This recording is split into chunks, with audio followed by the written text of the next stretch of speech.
Hey guys, I did some research on this Amendment 1 thing where it states that a married couple in North Carolina will only be identified as a man and a woman.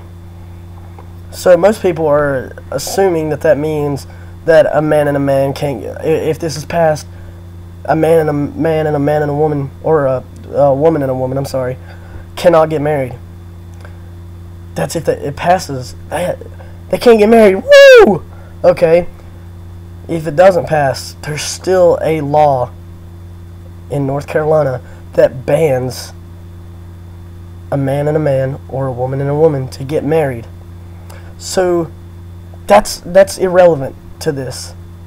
That's irrelevant to this amendment. What this amendment is all about is saving money for the government.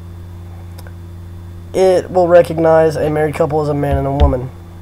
It will not recognize a couple that has been together for 20 some odd years like it does now. My parents have been together for 20 some years. So me and my mom can draw health insurance off of my dad's work, like where he's worked there so long he gets health benefits. I can get health insurance off of that. I need that. If you don't know, I have a disease where every few years I get put in the hospital because my health is so bad. It's like relapse or whatever. It like relapses. And then every day I have to take medicine. So every month my medicine without insurance would cost about $6,000. I can't just pay that. My hospital bills are about $50,000 to $60,000 a year. Not a year, but for each visit. That also, there's no way I could pay that without health insurance. If Amendment 1 is passed, it will not recognize my parents as a couple, and I will lose my insurance, my mom too, and that'll screw me over big time. But most people are only focused on one thing, and that's that if it's voted in, them gays can't get married. The fact that people are letting religion get into this whole situation is messed up, because if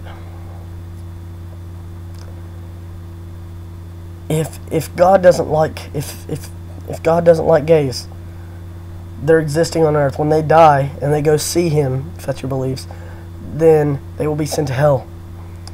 That's how it's dealt with. It has nothing to do with them being on earth. If they want to be gay on earth, and whenever they die, if they go to hell, then let it happen.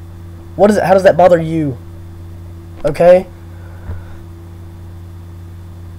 A man and a man getting married, or a woman and a woman getting married, shouldn't be no different than a man and a woman getting married. I'm just saying.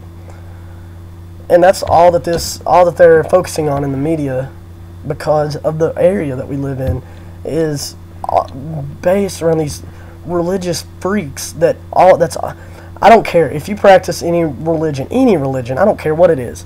That's okay. I mean, like everybody says, this is America. You can do whatever you want here, pretty much. So that's okay.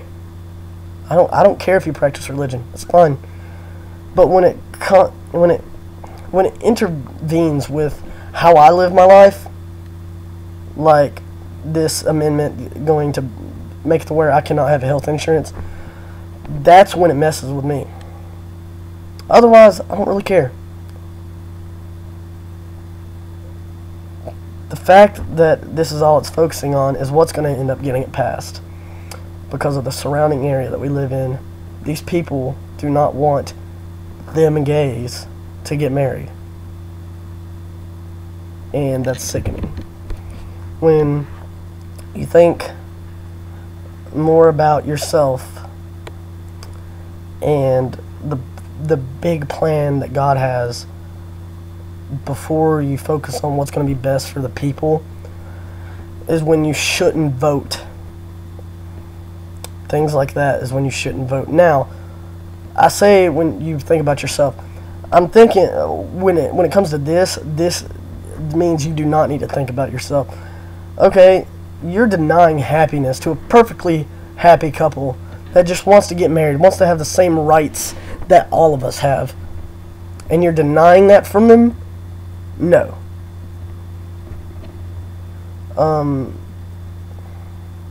Just, it doesn't make sense to me that people can be so hateful to put what they think is disgusting or whatever up when it comes to voting for something like this. And it messes with me when people are uneducated and don't go to find out about these things, like read between the lines and stuff.